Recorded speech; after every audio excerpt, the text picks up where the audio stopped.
The U.S. political system is often imagined as a single, monolithic structure. However, this approach cannot fully explain either the deep contradictions within the American elite or the sharp turns in the country's strategic directions. American scholars describe power in the U.S. as the product of competition between several large elite groups that interpret the country's interests differently and pull it in different directions. From this perspective, the United States is not one, but a complex system consisting of several different Americas. The first is the Atlantic, that is, financial America.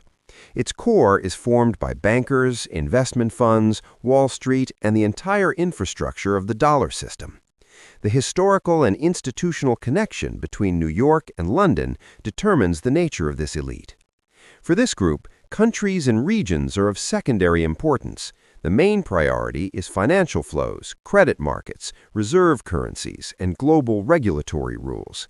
In their vision, U.S. foreign policy is first and foremost a means of maintaining and managing the global financial architecture. The second direction is Pacific America. It was formed in connection with oil, the military-industrial complex, the aerospace industry, and the U.S. military strategic presence in the Pacific.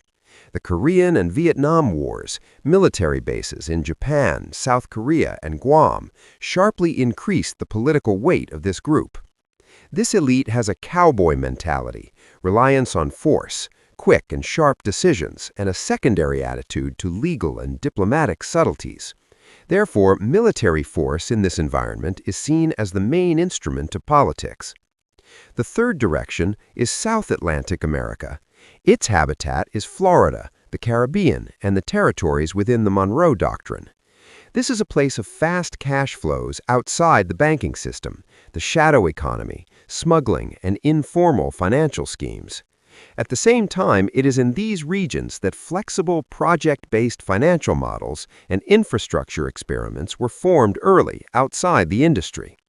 Miami is a symbol of this elite, representing an economic environment that prioritizes speed and flexibility over transparency. The fourth direction is industrial America, the area known today as the Rust Belt. Stretching from the Great Lakes to the Midwest, this space includes Detroit, Cleveland, and the industrial military clusters that formed during the Cold War. Heavy industry, engineering, aviation, and military production have long been the basis of U.S. power. However, in the era of globalization, it is precisely these representatives of America that have suffered the greatest losses.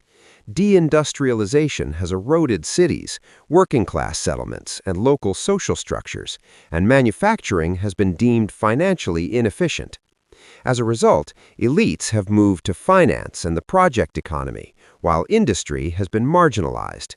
It is within this industrial environment that Trump has found his closest political support.